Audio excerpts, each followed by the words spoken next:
안녕하세요 여러분, 민티런입니다. 민티런과 함께하는 달리기 책 함께 읽기. 오늘은 그동안 함께 읽어오던 무라카미 하루키의 달리기를 말할 때 내가 하고 싶은 이야기 마지막 챕터 제9장 적어도 최후까지 걷지는 않았다. 네, 이번 제9장을 읽고 저의 생각을 이야기 드립니다.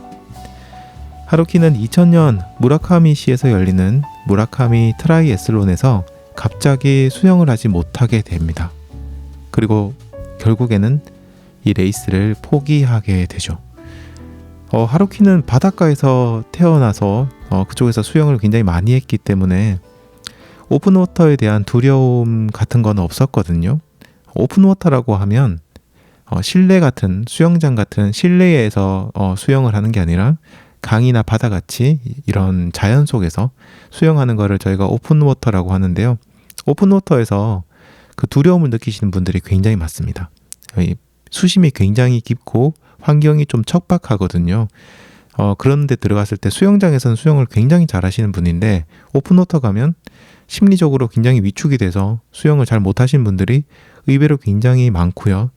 대표적인 케이스가 접니다. 저는 수영을 아예 이제 안 하거든요. 못한다고 표현하는 게 맞을 것 같은데 어릴 적에 그 바닷가에서 좀 사고가 날 뻔한 적이 있어요.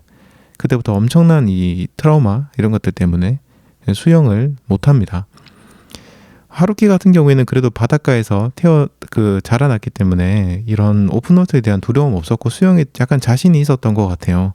그런데 그 트라이애슬론 대회의 첫 번째인 수영에서 아예 시작했는데 수영을 아예 못하게 됩니다. 그냥 몸이 얼어버린 것처럼 그렇게 되죠. 굉장한 충격을 받게 되고 레이스를 포기하게 됩니다. 망연자실한 하루키는 그 이후에 이걸 좀 해결하기 위해서 여러 가지 방법들을 써보게 되는데요. 그러다가 아내가 소개한 수영 강사에게서 수영을 좀 전문적으로 배우게 됩니다. 그 전까지는 그냥 사실 전문적인 교습을 받았다기보다는 어릴 때부터 수영하다 보니까 나름 자기의 방식으로 수영을 하고 있었던 거죠. 그래서 이번에는 좀 전문가에게 제대로 된 이 수영을 배워야겠다 생각을 한 것 같습니다. 그리고 이렇게 코칭을 받으면서 자신의 수영에 어떤 문제가 있었는지를 알아내게 되고요. 그것을 극복해냅니다. 하루키의 문제는 과호흡이었습니다. 그래서 과호흡을 하지 않도록 자세를 교정하고 끝없이 훈련합니다. 들이쉬는 것보다 들이마시는 거죠. 들이쉰다기보다는 들이마시는 것보다 내쉬는 것이 더 중요하다는 걸 알게 되고요. 결국 하루키는 이 과호흡 문제를 해결합니다. 그러고 보면 우리가 달리기 할 때도 호흡에 대한 얘기를 할 때 들이마시는 거에 대해서는 생각하지 말고 내쉬는 거에 집중하면 자연스럽게 내쉬는 것 사이에 호흡이 들어온다라고 얘기를 많이 하고 저도 예전에 관련된 영상을 한번 올린 적이 있거든요. 비슷한 것 같아요. 수영 같은 경우에도 들이마시는 것보다 내쉬는 게 훨씬 중요하다. 우리가 뭔가 의식적으로 어떤 행위를 하려고 생각을 하다 보면 자신도 모르게 과해지는 그런 경향이 약간 있는 것 같습니다. 아무튼 하루키는 이 문제를 해결을 하고요. 이 수영 코칭을 받는 동안 하루키가 어떻게 했는지에 대한 얘기가 나오는데 정말 지루한 연습들을 반복합니다. 어떤 특정 부위의 자세를 교정하는데 굉장히 한 어떤 시간도 오래 걸리고 노력도 많이 좀 필요하고요. 그거를 갖다가 고치고 나면 또 다른 부위의 자세를 교정하고 이거를 계속해서 반복합니다. 그 과정이 너무나도 단조롭고 지루해요. 하지만 하루키는 그런 단조롭고 지루한 과정들을 이겨내고 결국에는 문제를 해결하고 그 다음에는 트라이애슬론을 완주하게 됩니다. 하루키도 책에서 이런 얘기를 했는데요.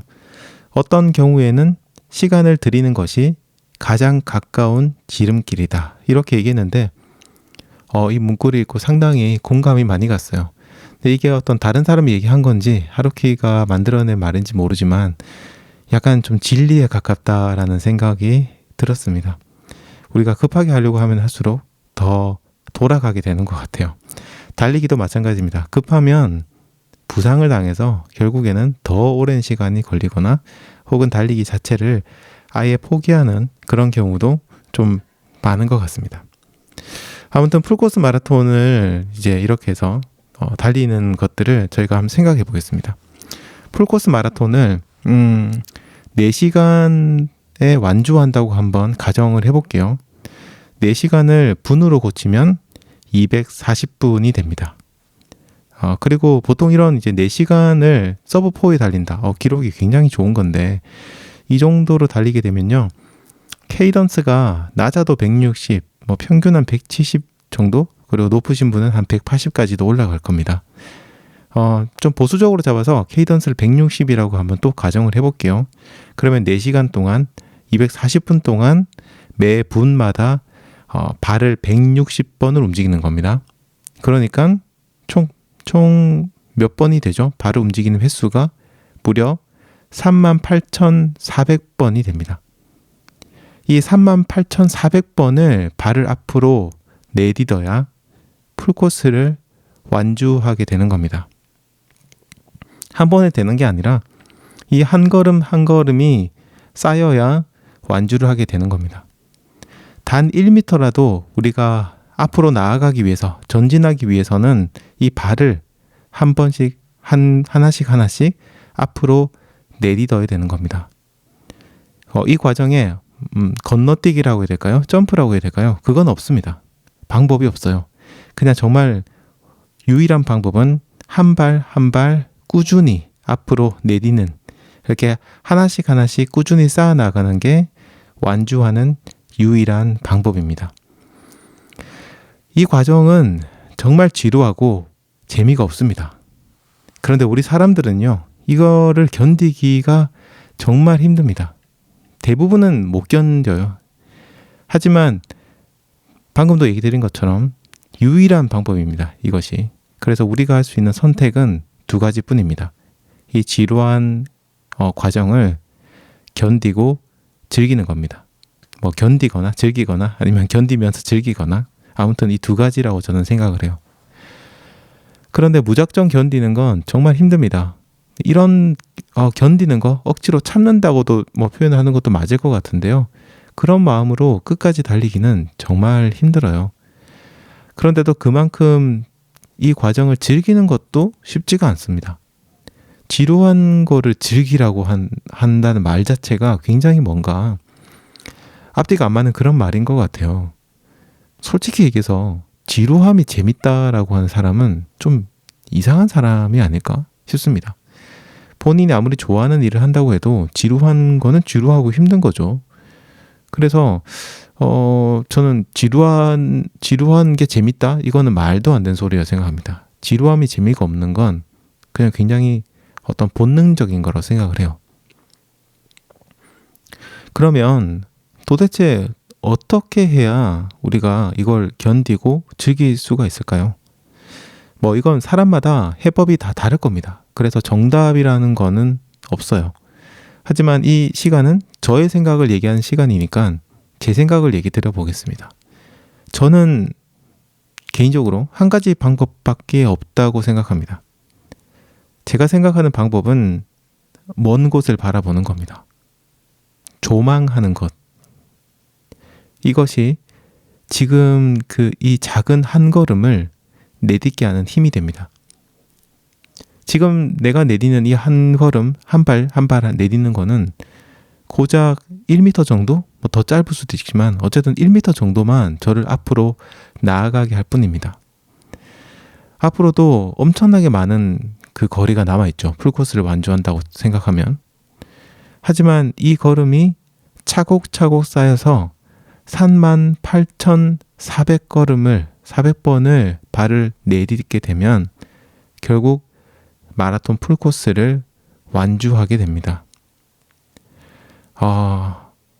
42.195km라는 엄청난 거리, 그 끝점을 내다보는 것, 더 나아가서 수십 일, 수백 일, 수천 일의 달리기, 그 이후를 내다보는 것, 조망하는 것이야말로 지금 이 지루함을 어떻게든 견디게 만들고, 때로는 미래의 영광을 생각하면서 이 순간을 즐기게 만드는 방법이 아닐까 생각합니다. 조망을 하면서 우리는 지금 순간에 이 짧은 이 찰나의 순간에 의미를 부여하게 됩니다. 공부를 잘한 사람은 조망을 합니다. 한 페이지 한 페이지 그 지루하고 지루한 끝을 알 수 없는 공부의 연속에서도 조망을 하며 그 순간들을 이겨냅니다. 이런 지루한 순간들을 이겨내고 그 순간에 최선을 다하고 그런 것들이 차곡차곡 쌓여 나갔을 때 그때의 미래를 내다보며 한 걸음 한 걸음 앞으로 나가는 거죠. 일을 잘하는 사람도 마찬가지로 조망을 합니다. 물론 단기간에 성과를 내는 것도 정말 중요하고요. 다 좋습니다.